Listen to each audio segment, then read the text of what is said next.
Muito bem, gente, vamos falar então um pouquinho dessa chegada do Danilo no Flamengo.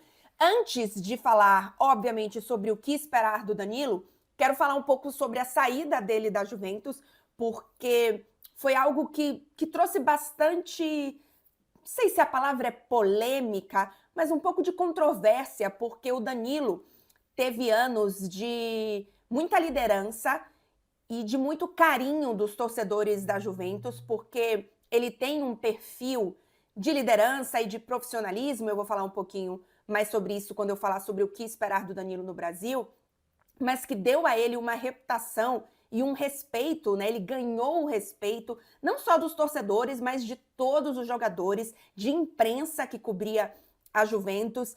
E a forma como ele foi liberado da Juventus, para mim, o clube faltou muito com respeito.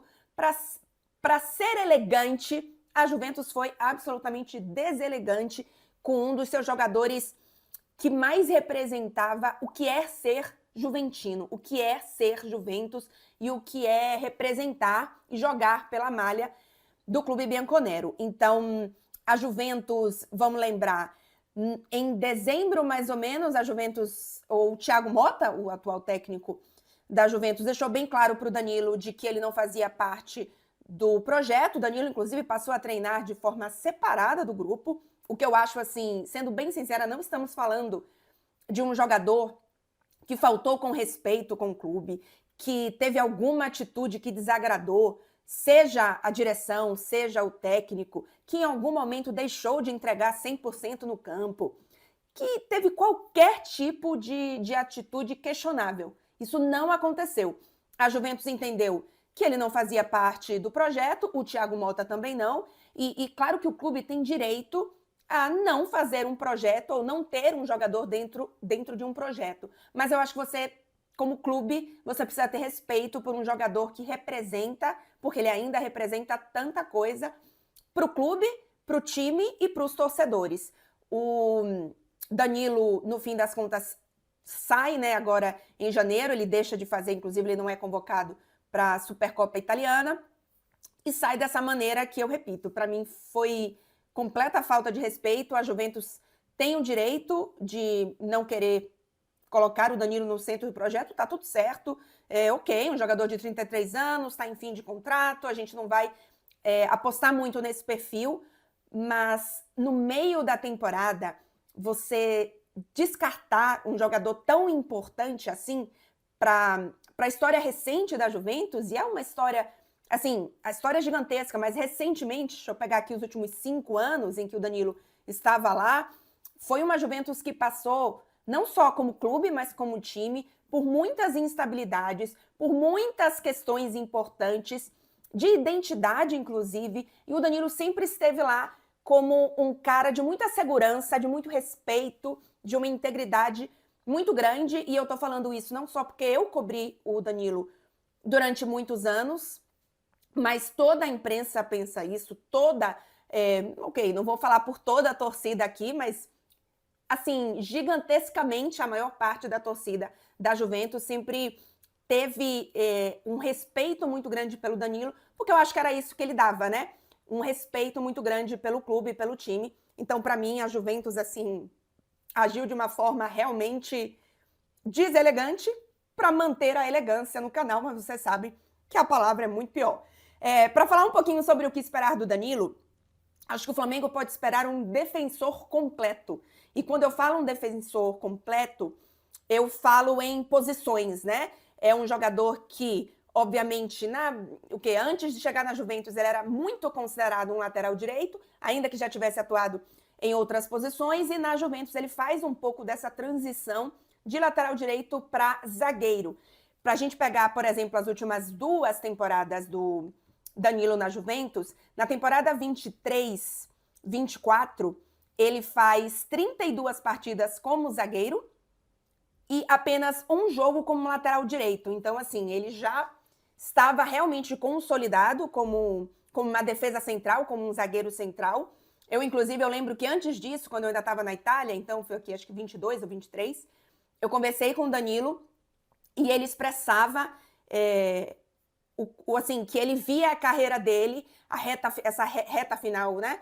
Como muito mais como zagueiro, realmente, do que como lateral, mas é um jogador que também pode jogar, obviamente, como lateral, e que teve, inclusive, diversas partidas também como lateral esquerdo.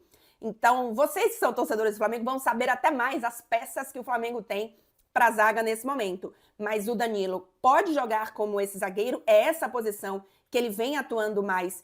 Eu falei da temporada 23, 24, mas se a gente pegar a temporada 24, 25, né, que foi o segundo semestre do ano passado, ou a primeira parte dessa temporada agora, o Danilo tem 5 jogos como lateral direito, 5 jogos como zagueiro e 2 jogos como lateral esquerdo. Então, é um jogador que tem essa versatilidade, é algo, inclusive, bastante elogiado por aqui.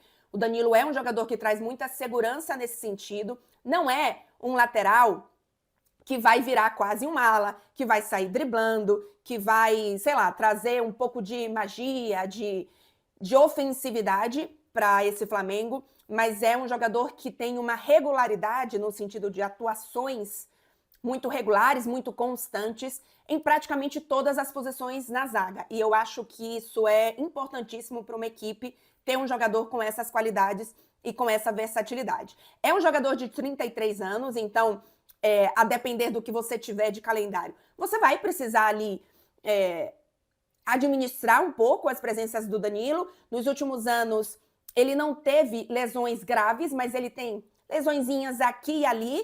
Na temporada 24, 25, por exemplo, ele tem uma torção no tornozelo, aí fica fora um jogo. No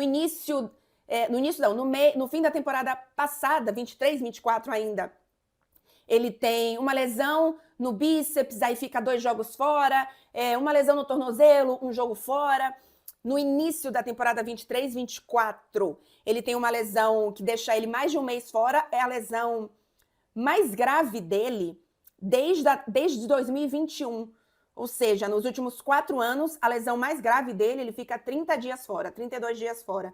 Então, é um jogador que, apesar de já ter passado dos 30 anos, não tem tido lesões graves, que normalmente está sempre disponível, mas que, óbvio, já tem 33 anos e precisa ser administrado. Vale falar aqui, e eu lembro que eu fiz um vídeo quando o Alexandro chegou na Juventus, e os dois voltam a se encontrar, inclusive, que o Alexandro é um jogador, para mim, que tem um talento muito grande, mas que nos últimos anos viveu uma irregularidade maior. Acho que as lesões atrapalharam um pouco mais ele, e ele tem um perfil um pouco mais, não sei se a palavra é inconstante, mas um perfil um pouco mais delicado, no sentido de você sentir confiança de que aquele jogador vai estar pronto, vai estar lá, apesar de todo o talento. Eu não tenho essa desconfiança com o Danilo, tá? Tanto em relação ao compromisso no sentido da responsabilidade, do profissionalismo que ele tem em campo, tanto quanto a forma como ele cuida do corpo dele. É um jogador que tem um cuidado absolutamente assim, especial mesmo, realmente se preocupa com isso. Então eu acho que é um jogador que pode trazer ainda muito tempo para o Flamengo. Bom, muito tempo, né? Mas assim, ainda pode entregar bastante para esse Flamengo. E por fim, para só arrematar mais um pouquinho essa parte da postura do Danilo. O Danilo era o capitão da Juventus, né?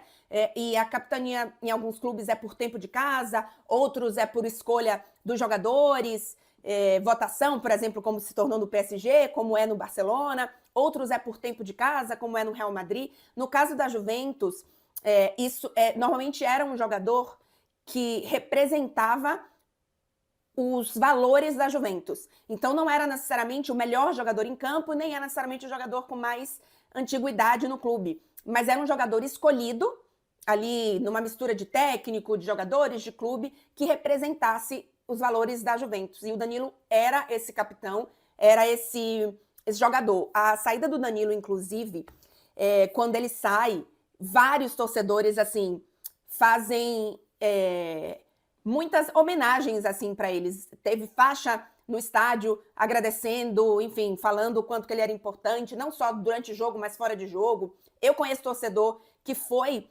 para Milão, porque o avião dele saiu de Milão para o Brasil, para tentar falar com ele, assim, saiu de Turim para Milão, para tentar se despedir dele, porque é um jogador realmente que tem essa representatividade e é um cara acima da média quando a gente fala de inteligência e estudo mesmo no meio do futebol. Não só sempre foi muito solícito, muito gentil comigo quando eu precisei entrevistar, fiz entrevistas exclusivas com o Danilo, várias vezes pós-jogo, mas é um cara que, por exemplo, tem um projeto que fala sobre saúde mental, sobre bem-estar mental nas redes sociais, Voz Futura, no Instagram é voz.futura. Então é um cara preocupado com muito mais do que a bola em jogo. E eu acho que a gente precisa de mais jogadores, de mais profissionais, de mais atletas como o Danilo. Repito, ele não vai ser um fantasista, como se fala na Itália, um cara que vai trazer magia para o jogo do Flamengo, mas é um cara que traz muita liderança, que traz regularidade, que traz confiança e que eu acho que tem um perfil que todo clube precisa ter, perfis desse jeito de liderança, e eu acho que tem tudo para dar certo. Eu falei que eu achava que o Alexandre tinha uma grande chance. Para mim, o Danilo tem uma chance ainda maior e eu acho que ele ainda pode apresentar bastante no futebol brasileiro. É isso, gente. Não sai do vídeo sem deixar o like por aqui. Confere se está inscrito no canal e até o próximo vídeo.